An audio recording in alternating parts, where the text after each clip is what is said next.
ಇನ್ನು ಅಯೋಧ್ಯೆ ಶ್ರೀರಾಮ ಮಂದಿರ ಇಂದಿಗೆ ಪರಿಪೂರ್ಣಗೊಂಡಿದೆ. ರಾಮ ಮಂದಿರದ ಗೋಪುರದ ಮೇಲೆ ಧರ್ಮಧ್ವಜ ರಾರಾಜಿಸ್ತಾ ಇದೆ. ಪ್ರಧಾನಿ ಮೋದಿ ಕೇಸರಿ ಧ್ವಜಾರೋಹಣ ಮಾಡಿದ್ದು ಅದ್ದೂರಿ ಕಾರ್ಯಕ್ರಮ ಕೋಟಿ ಕೋಟಿ ಭಾರತೀಯರ ಪಾಲಿಗೆ ಹೆಮ್ಮೆಯ ಕ್ಷಣವಾಗಿತ್ತು.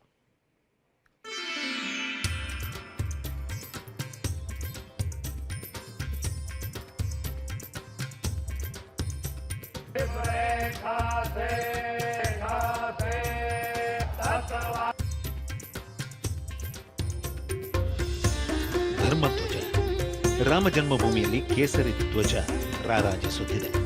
ಸಹಸ್ರಾರು ರಾಮ ಭಕ್ತರ ಹರ್ಷೋದ್ಗಾರವು ಮುಗಿಲು ಮುಟ್ಟಿದೆ.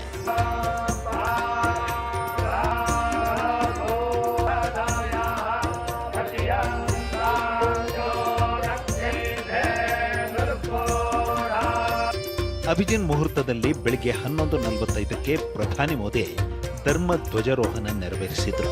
11:50ಕ್ಕೆ ಧರ್ಮ ಧ್ವಜ ರಾಮ ಮಂದಿರದ ಮೇಲೆ ಸ್ಥಾಪಿತವಾಯಿತು.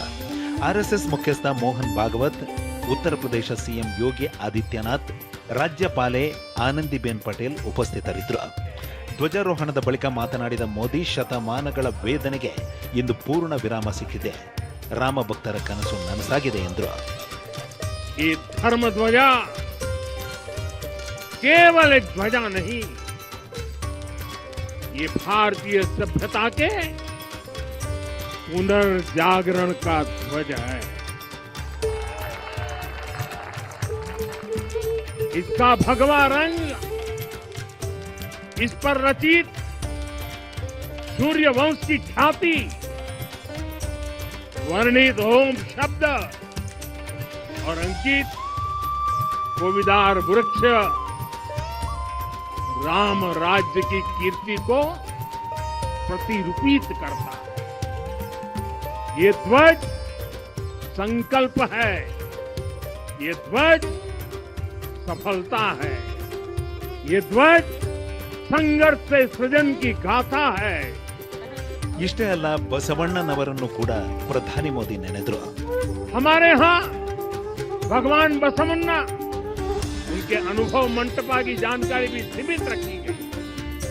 अनुभव मंटपा यानी जहां सामाजिक, धार्मिक और आर्थिक विषयों पर सार्वजनिक बहस होती थी, जहां सामूहिक सहमति से निर्णय लिए जाते.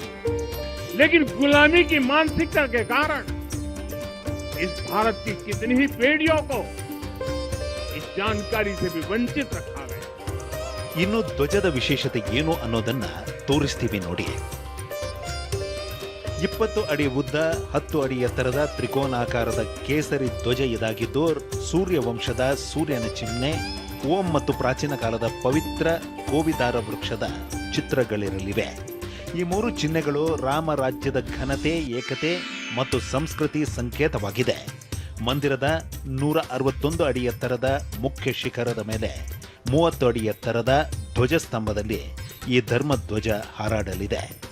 ಧ್ವಜಸ್ತಂಭವನ್ನು 360 ಡಿಗ್ರಿ ತಿರುಗುವ ರೀತಿಯಲ್ಲಿ ಬೇರಿಂಗ್ ಬಾಲ್ಗಳನ್ನು ಬಳಸಿ ತಯಾರಿಸಲಾಗಿದೆ. ಧ್ವಜ ತಯಾರಿಸಲು ಪ್ಯಾರಾಚೂಟ್ಗೆ ಬಳಸುವ ನೈಲಾನ್ ಫ್ಯಾಬ್ರಿಕ್ ಮತ್ತು ರೇಷ್ಮೆ ದಾರಗಳನ್ನು ಬಳಸಲಾಗಿದೆ.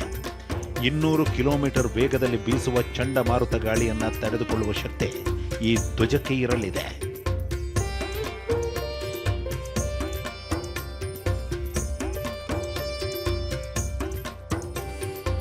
ಇನ್ನು ಬಾಲರಾಮನ ಮೂರ್ತಿ ಕೆತ್ತನೆ ಮಾಡಿದ ಕನ್ನಡಿಗ ಶಿಲ್ಪಿ ಅರುಣ್ ಯೋಗಿರಾಜ್ TV9 ಜೊತೆ ಮಾತನಾಡಿ ಸಂತಸ ಹಂಚಿಕೊಂಡ್ರು. ಪ್ರತಿಯೊಬ್ಬರೂ ಇದೊಂದು ಕೆಲಸ ಅಂತ ರೀತಿ ಮಾಡಿಲ್ಲ, ಪ್ರತಿಯೊಬ್ಬರು ಇದೊಂದು ಪೂಜೆ ರೀತಿ ಮಾಡಿದ್ದಾರೆ ಅಂತ ನಾನು ಭಾವಿಸ್ತೀನಿ.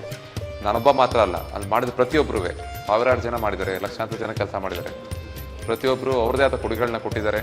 ಅವರೆಲ್ಲರ ಕೊಡುಗೆ, ಅವರೆಲ್ಲರ ಕ್ರಾಫ್ಟ್ಮನ್ಶಿಪ್, ಅವರೆಲ್ಲರ ಸ್ಕಿಲ್ ಒಟ್ಟುಗೂಡಿ ಈ ಭವ್ಯ ಮಂದಿರ 21ನೇ ಶತಮಾನದಲ್ಲಿ ಪೂರ್ಣಗೊಂಡಿದೆ.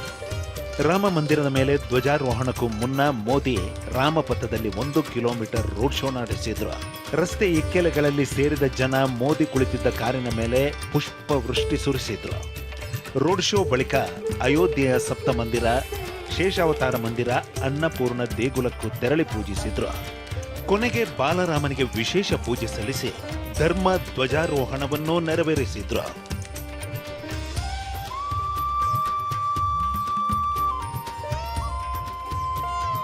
Bureau report TV9.